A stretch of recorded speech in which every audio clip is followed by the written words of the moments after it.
எல்லோருக்கும் ஸ்தோத்திரம். மதிய ஜெபத்துக்கு அன்போடு அழைக்கிறேன். எல்லோரும் என்னை அற்பமாக நினைக்கிறாங்களே, ஒரு வேலை இல்லாதனால, ஒரு கடன் வந்ததுனால, ஒரு வியாதி வந்ததுனால என் குடும்பத்தையும் என்னையும் அற்பமாக நினைக்கிறாங்களே என்று சொல்லி சோர்ந்து போயிருக்கீங்களா? இப்படியா வார்த்தை சொல்லுது உபாகமம் 28:1 பூமியில் உள்ள சகல ஜாதிகளிலும் உன்னை மேன்மையாக வைப்பேன். அல்லேலூயா. நீங்கள் ஒரு சத்தத்துக்கு உண்மையாக செவி கொடுத்து எல்லாரும் என்னை தள்ளுறாங்களே, எல்லாரும் என்னை வெறுக்கிறாங்களே, நான் உங்கள் கட்டளைகள் படி செய்வோம்ப்பா. அம்மா உங்கள் சத்தத்துக்கு உண்மையை என்னை செவி கொடுக்குறப்பா. என்னை சகல ஜாதிகளிலும் அம்மா என்னை மேன்மையாக வைங்க சொல்லி இந்த வார்த்தை பிடித்து கேளுங்க. அற்பமாக எண்ணப்பட்ட இடத்துல கர்த்தர் தலையை உயர்த்தி வைப்பா, உங்கள் குடும்பத்தை உயர்த்தி வைப்பா.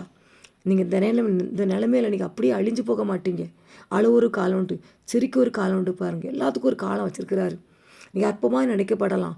கர்த்தர் உங்களை பூமியில் சகல ஜாதிகளும் ஹல்லேலூயா உங்களை மேன்மையாக வைப்பா. இந்த வார்த்தை சொல்லுங்கள் தேவ பிள்ளைகளை. பூமியில் உள்ள சகல ஜாதிகளிலும் எங்களை மேன்மையாக வைக்க போகிறார். அல்லேலூயா. ஏசப்பா நன்றியோடு ஸ்தோத்திரிக்கிற முடிய பிள்ளைகள் எல்லாரும் அற்பமாக நினைக்கிறாங்க. அப்போ அந்த குடும்பத்தை வியாதி வந்ததுனால, கடன் பிரச்சனை, பாடுகள், துன்பங்கள், நெருக்கங்கள், தீமைகள் சூழ்ந்ததுனால நீங்கள் இப்படி பிள்ளைகளை மேன்மையாக வைத்து நீங்கள் ஆசீர்வதியும் வழி நடத்தும். ஏசுவின் ஜெபங்கள் பிதாவே, ஆமென்.